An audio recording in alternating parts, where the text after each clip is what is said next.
Pertama gini Mbak Sasa ya, saya perlu koreksi sedikit ya. Jadi angka cost of run 27 triliun itu sebenarnya bukan merupakan angka yang final ya.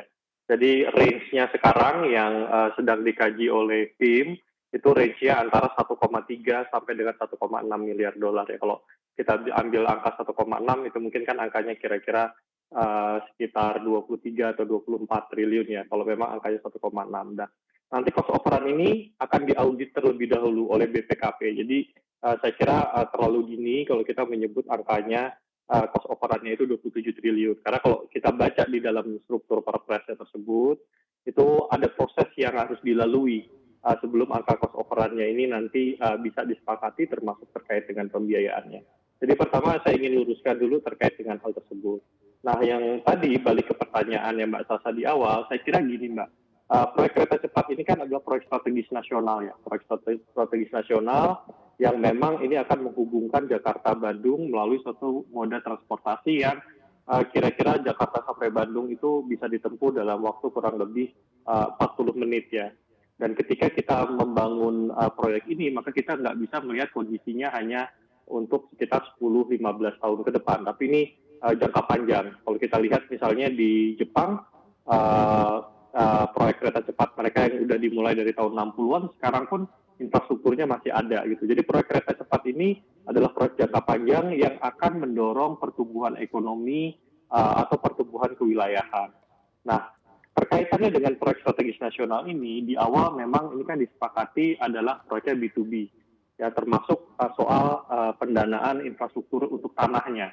Jadi kalau kita lihat proyek-proyek strategis transportasi seperti LRT, terus kemudian jalan tol segala macam, itu kan biasanya tanahnya dibiayai oleh pemerintah, oleh Elman ya. Jadi pihak investor itu biasanya membangun infrastrukturnya, sarananya, sementara tanahnya disediakan oleh pemerintah.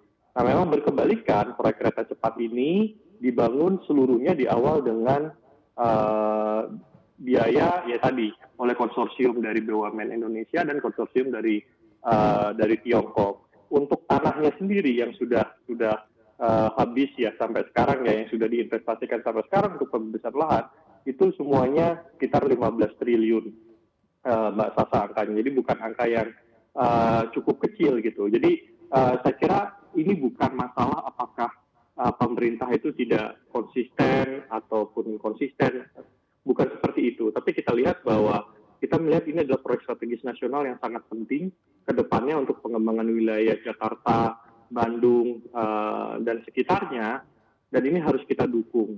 Nah, ketika kemudian ini berjalannya proyek, ini kan kalau kita lihat namanya proyek kereta cepat, ngelewatin jalur Jakarta-Bandung yang memang cukup challenging, ya ada hal-hal yang memang di luar dari perkiraan awal. Dan kalau Mbak Sasa lihat proyek kereta cepat di banyak negara, hal-hal seperti ini adalah hal-hal yang sangat wajar ditemukan gitu. Jadi kalau dalam kajian kami ada banyak sekali proyek kereta cepat lain juga yang mengalami pembengkakan biaya. Karena apa?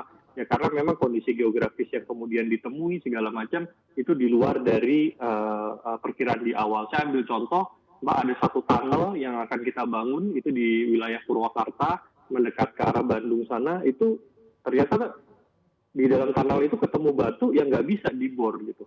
Jadi harus ada blasting apa segala macam. Ini yang akhirnya mengalami pembengkakan biaya gitu. Jadi kalau saya lihat kenapa negara ini kemudian masuk, saya kira dari Kementerian BUMN juga sudah menjelaskan bahwa memang ada kondisi keuangan BUMN-nya yang memang terdampak oleh karena COVID dan segala macam.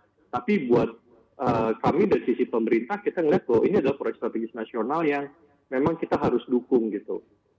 Karena kita lihat economic benefit yang akan timbul dari proyek ini ke depannya akan sangat besar gitu. Jadi kita tidak hanya melihat semacam dari financial return ya atau financial IRR ya, tapi juga economic IRR dari proyek ini yang kita lihat juga akan signifikan ke depannya. Jadi saya kira kalau negara itu pun masuk untuk menyelesaikan proyek ini, menurut kami ini adalah satu hal yang diperbolehkan.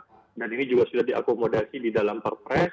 Yang paling penting adalah struktur governance-nya, Mbak Sasa. Struktur governance ketika keterlibatan uang negara itu masuk, maka harus ada proses audit yang lain-lain. Dan ini kan yang memang dijalankan di dalam perpresnya ya. Kalau dibaca perpresnya kan itu ada komitenya pun juga akan melakukan pembahasan terkait dengan struktur biaya, cost overrun-nya, terus bagaimana nanti jumlahnya, bagaimana nanti negosiasinya dengan pihak Tiongkok, segala macam.